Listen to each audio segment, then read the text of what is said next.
Now by activist and director of AIDS Map, Matthew Hodson. Hello, Matthew. Hi there, how are you? Matthew, would you like to introduce yourself and tell us your name and pronouns? My name's Matthew Hodson. My pronouns are he and him. So we just passed a significant milestone in that 40 years ago, on the 5th of June 1981, the first cases of what became known as AIDS were reported in the United States. Now, it's easy to look back with 4 decades of hindsight, but by all accounts, those were terrifying times. When did you first hear about AIDS, and what was your reaction to Well, it? I first heard about AIDS from watching the Horizon documentary, A Killer in the Village, which was broadcast in 1983. And it was kind of significant for me because I was 15 at the time, I think, or maybe I'd just turned 16. It was around the time of my birthday. And I had just gone to a gay club in London called Heaven, picked up an American bloke and gone back to his hotel and had sex. And so then I sat down, watched this documentary, which says there's this new killer disease. It's killing people who are gay and or who are having sex with Americans. And I was like, that is it. I am so screwed. So yeah, that was my introduction to being a gay man and also my introduction to AIDS. Oh, wow.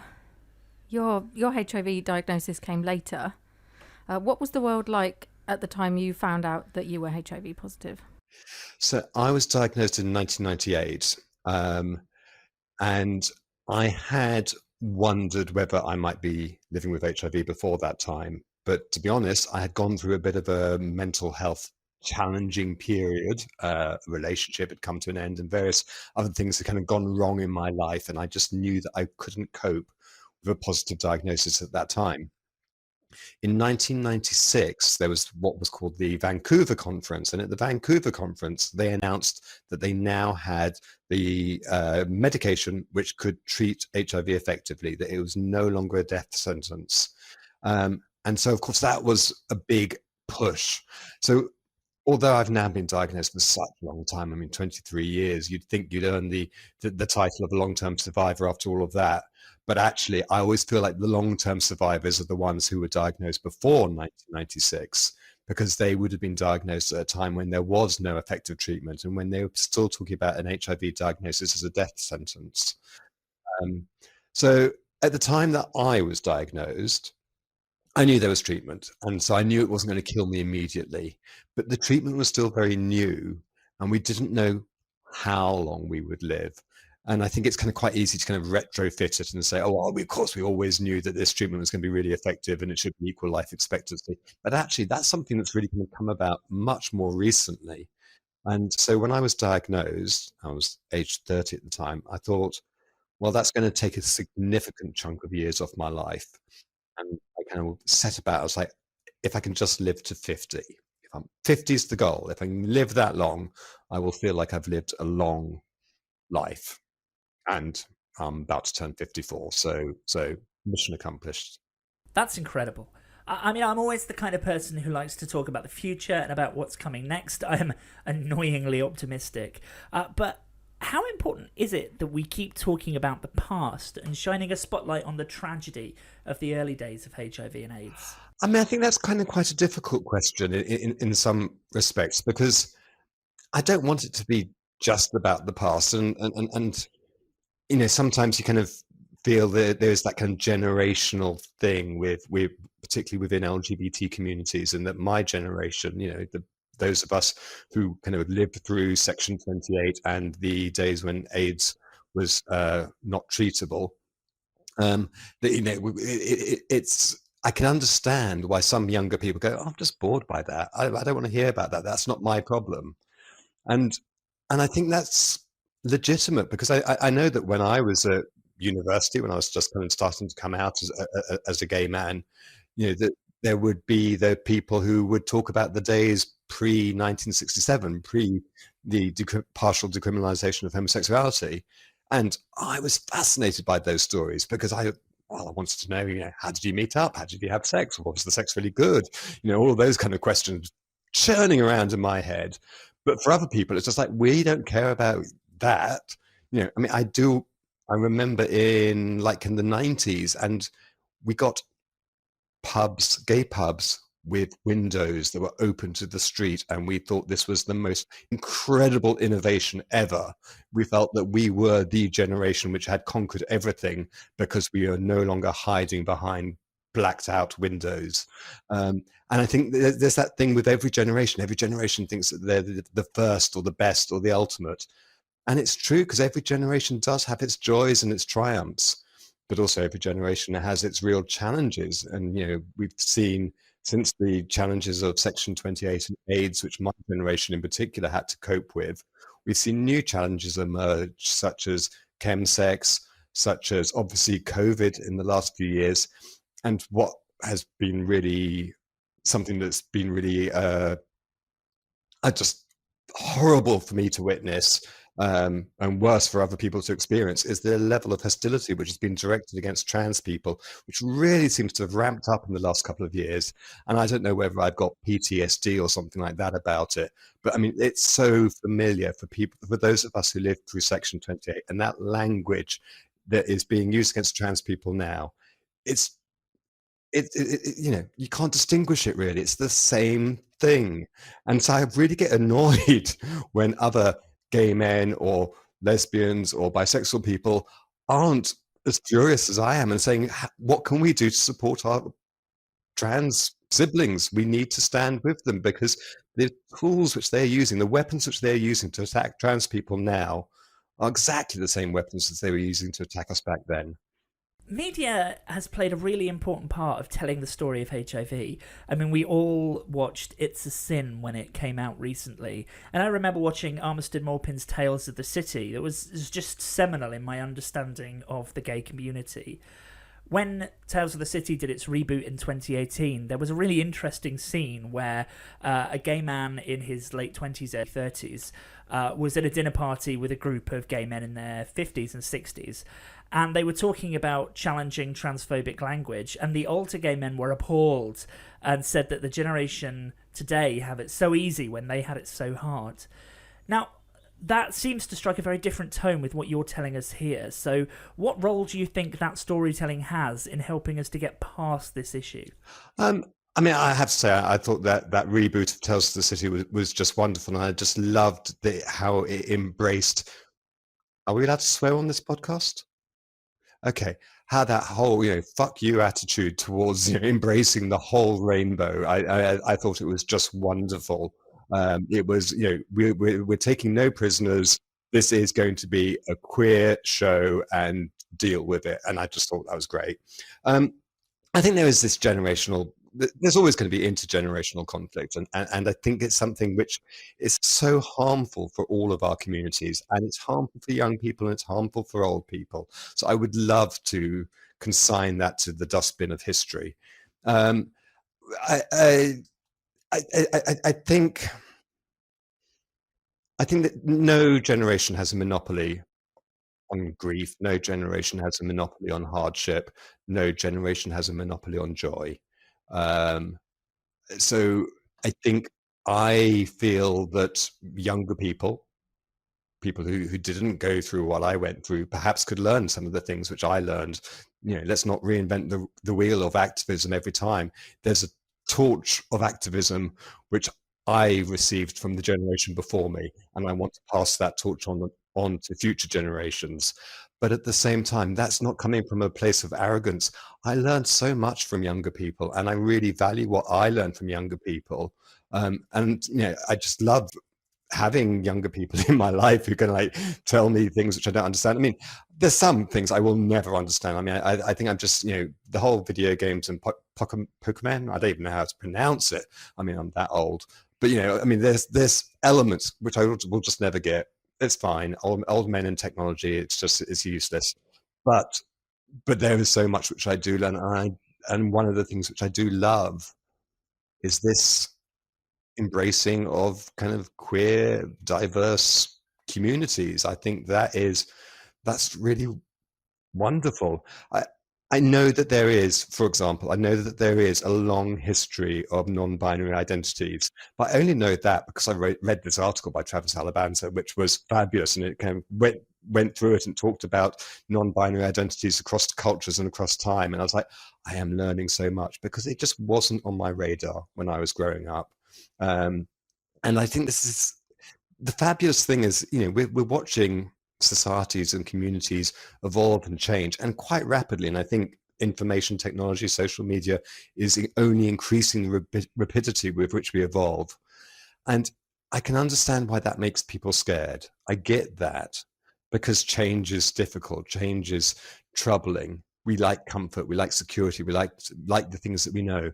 But I also look at the state of the world, and I look at frankly, I'm just going to say what white, cisgendered, heterosexual men have done to our world. And I don't think it's that great. So if we mix it up a little bit, and if we start looking beyond gender binaries and beyond binaries of sexuality, and start saying, well, what can we do to ensure that all people, no matter what their skin color is, what their background is, what their educational attainment is, what their wealth is, that all people are valuable and all their opinions are going to, if we can get that diversity of opinion and of thought and thinking together and actually look at what the best solutions are, we can create a better world. And isn't that what we want? Oh, absolutely. I want to give you a round of applause right now, but you're several hundred miles away, so it really wouldn't do much.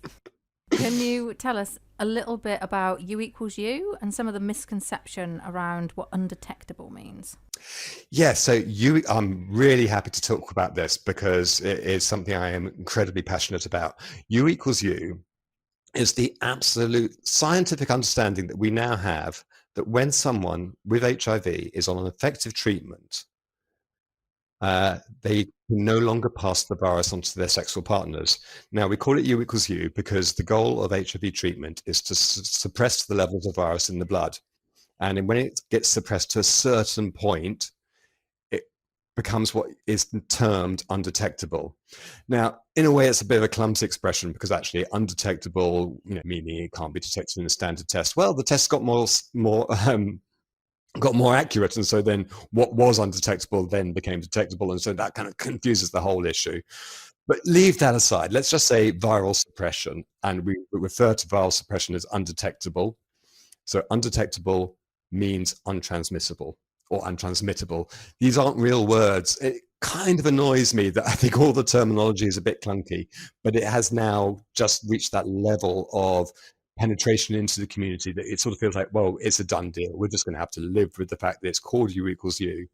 But this message of U equals U is just so powerful and so important, because one of the big challenges that we have in terms of HIV now is stigma. And I'm not talking about stigma just as in, oh, don't be nasty to people living with HIV because they have feelings too, which is of course important. But I'm talking about stigma as in the barriers that it creates to HIV testing and the barriers it creates to HIV treatment and to people's ability to be adherent to their HIV treatment. If we create these barriers, which we create by saying that HIV is bad and terrible and nasty, and if you get it, your life will be just one of perpetual misery, then people won't test. Why would they? Why would you consign yourself to that kind of life? So we need to break down that stigma, and U equals U is a powerful weapon in breaking down the stigma, which will increase testing, which will increase access to treatment, which will make more people undetectable, which means they won't pass the virus on, and that's how we end the epidemic.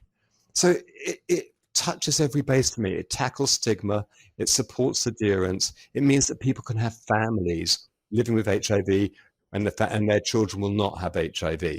And it is a powerful call for everyone, no matter where they are, no matter how much money they earn, that they should have access to the treatment, which saves lives and prevents transmission.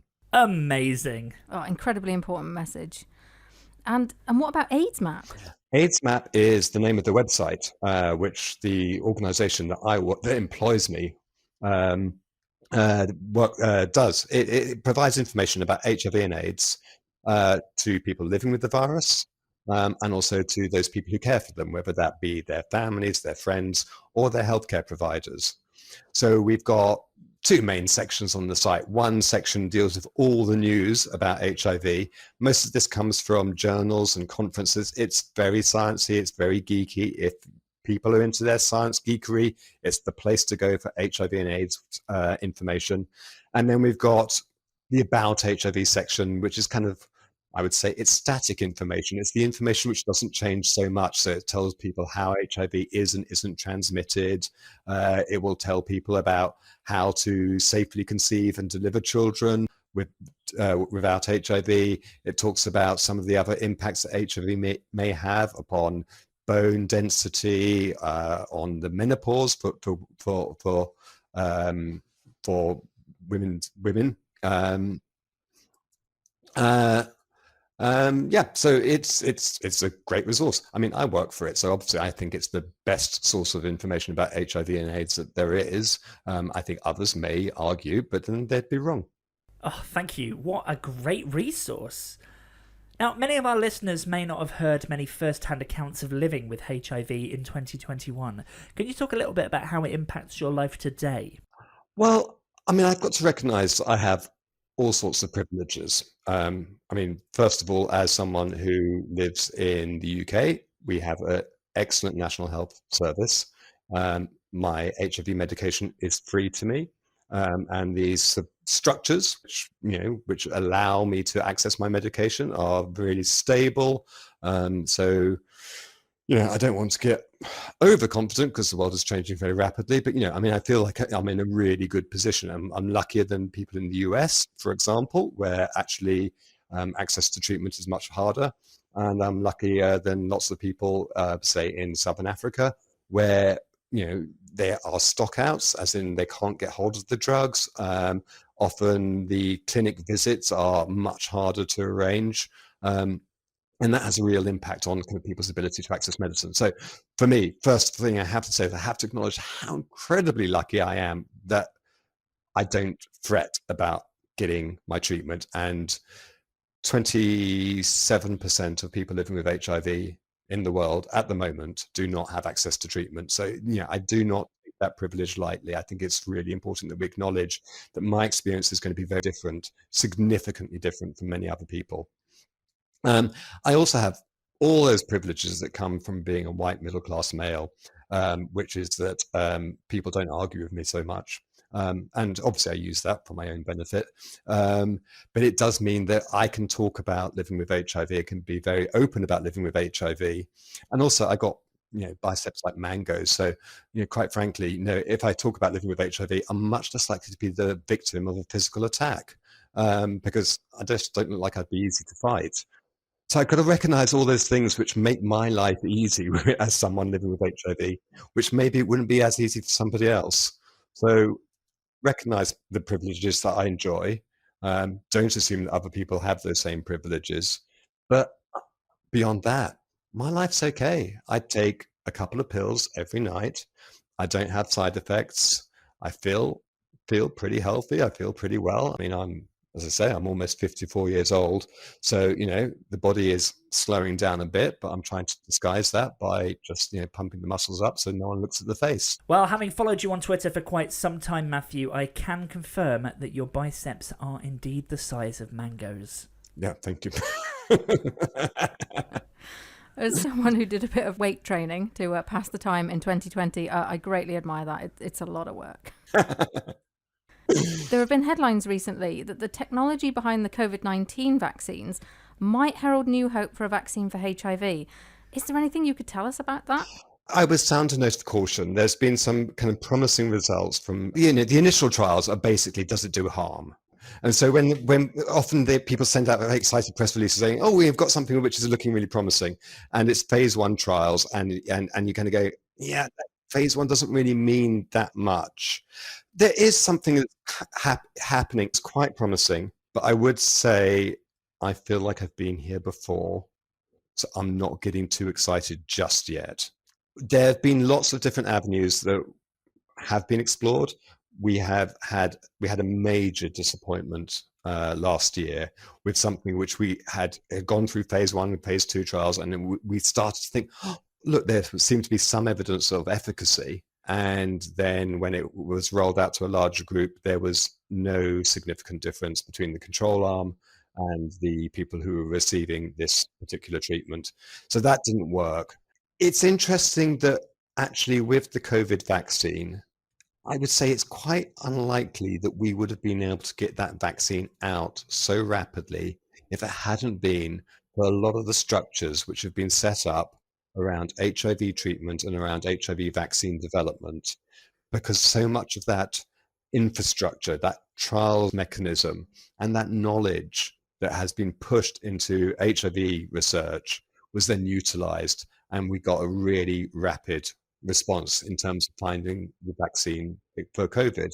Um, so, you know, it is that thing of, you know, a high tide lifting all ships or whatever it is, you know, that actually all of that effort that scientific effort that's been put into HIV treatment, vaccine, and cure research has really helped with the COVID effort. So if something comes out of the COVID effort, which also then repays that to HIV, that would be great. I very much doubt we would see something available very quickly. I mean, everyone I speak to who knows more about this, because I'm not a sciencey guy, I am a geeky guy, not sciencey guy. They kind of say, even if we kind of get there, even if we get really, really good results, it's still 5 years or more down the line, and there's going to be discussions around cost and cost effectiveness and all of that. I really hope we can get a vaccine. I still hold out hope for a cure, but I also am really cognizant of the fact that we have had effective treatments since 1996. And as I said earlier on, 27% of people living with HIV around the world still cannot access that treatment. So when people talk about a cure as if, oh, then maybe there's going to be a cure and everyone's going to be great, I'm like, well, who's going to get that cure? Because quite frankly, if it's only reserved for white Westerners, we haven't got it right. And it feels that that's been so much of the story with HIV treatment that still not everyone is getting it. So for me, it's really important that we have the structures in place to ensure that when someone benefits, we can all benefit. Well, and that's really relevant when we think about today's news around COVID-19 vaccines being given to poorer countries. I mean, you'll get no disagreement from me on that. Absolutely, it's so important. Global problems demand global solutions. And I mean, you can argue this as you should do this on a humanitarian basis. This is human rights, basic human rights. Why do you think that the death of someone on the other side of the world is less important than the death of someone near you? That's a fallacy. Let's just end that fallacy now, because we all have families, we all care for people, we all have friends. Their lives are as important as our lives. Vice versa. It drives me nuts that we still have this kind of idea that some lives are more valuable or more important than others. I remember AIDS in the 80s, and I remember governments talking about the lives of gay men in that way. It made me angry then. It makes me angry now. And so, yes, there's that argument. But there's also, with COVID, it's like we will never end this problem unless we end it for everybody, because it's a virus, it mutates. Do we want to close our borders forever? No. I mean, already you've got, the Brits panting at the gates trying to get on holiday. It's like, well, do you want to go on holiday? Let's vaccinate the world. That's the way we can do it again. That's the way we can actually return to some new normal, at least. So this isn't just about being a good guy. It's also about, this is how we end it, and we've got to put the money and the resource into that.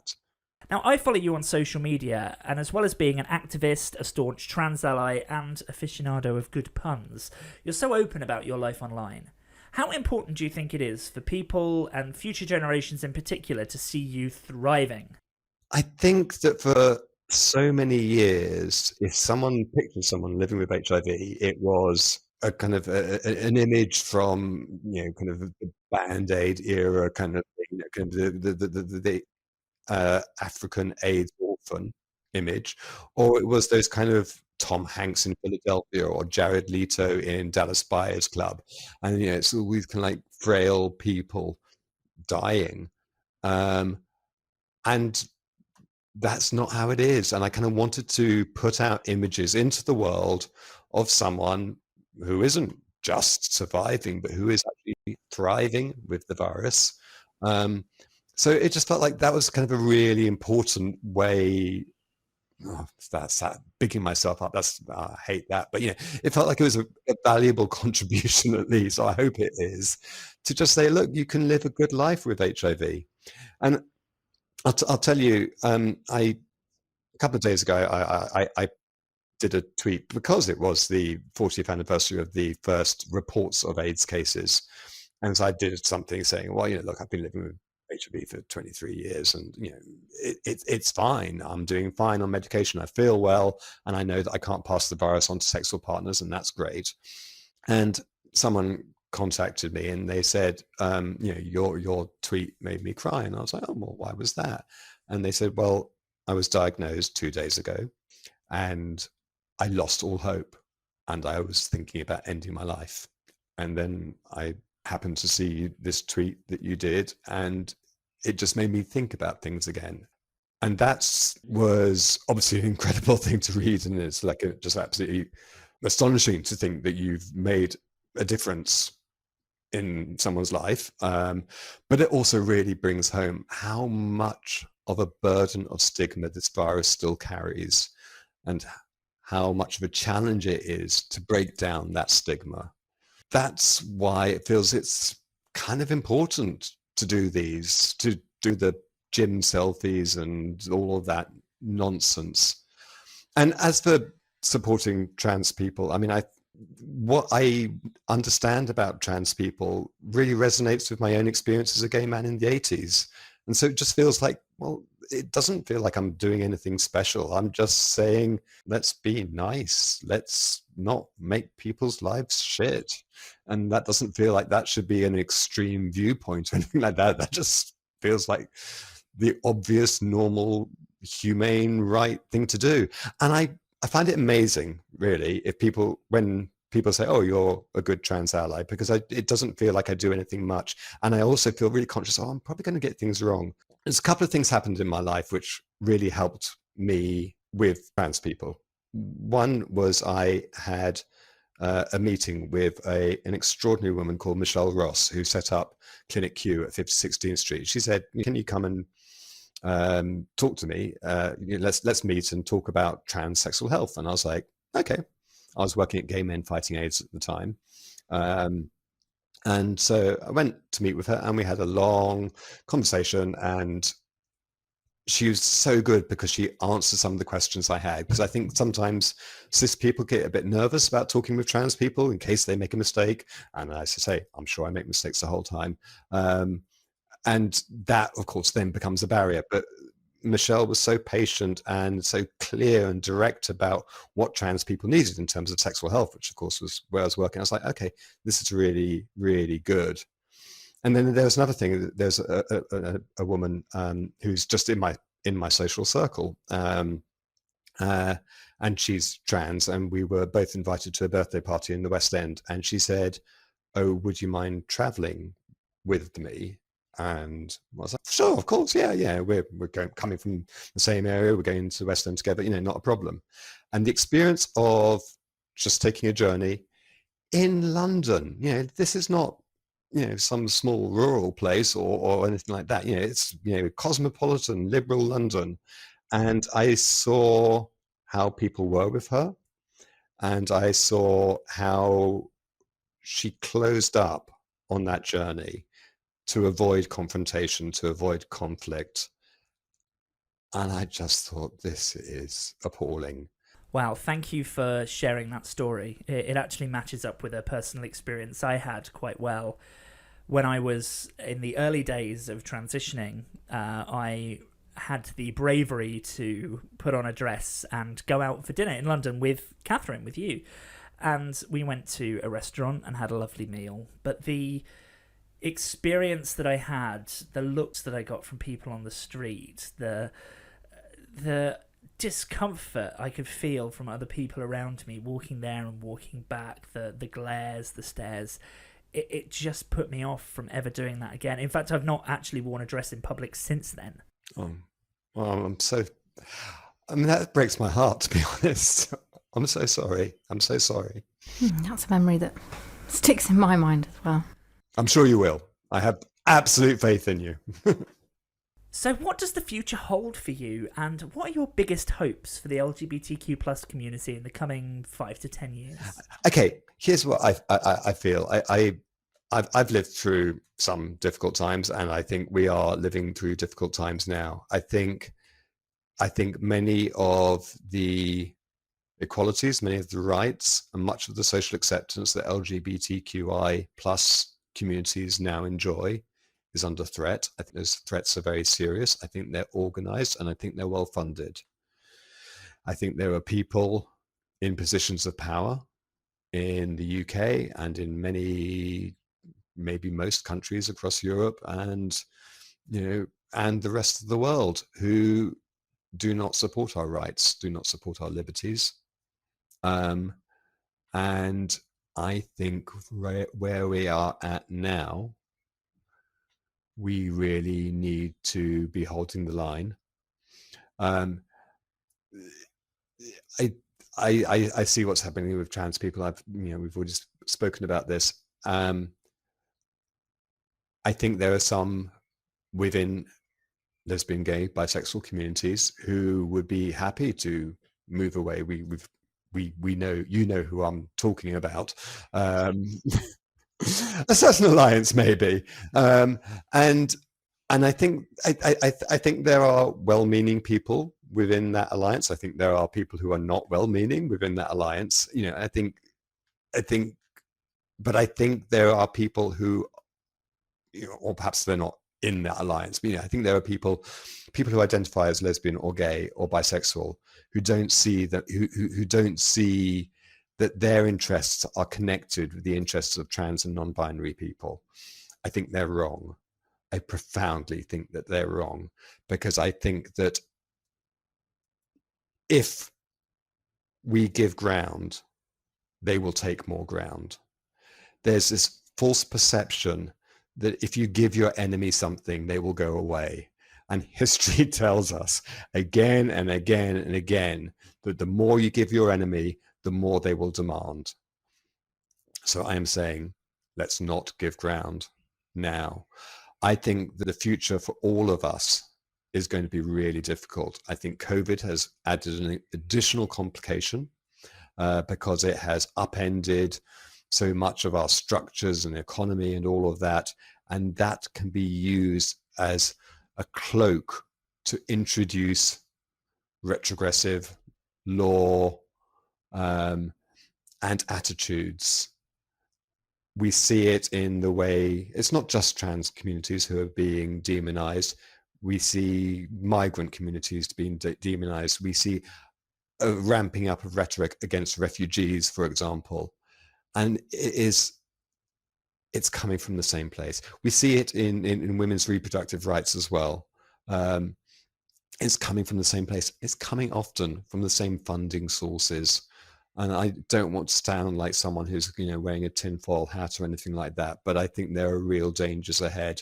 And I think it's really important now more than ever that our LGBTQI communities stand together and form allegiances with other marginalized communities as well, because it's actually only when we stand together and stand strong and support each other that we have any chance of success. You got me thinking about my own journey with feminism, and that it means nothing if it's not intersectional. So much of this hate comes from similar sources, so it's really important to keep talking about it. What are the best resources that people can go to right now to learn more and get support if they need it? In terms of HIV and AIDS, obviously the best possible information resource on the planet is AIDSmap.com.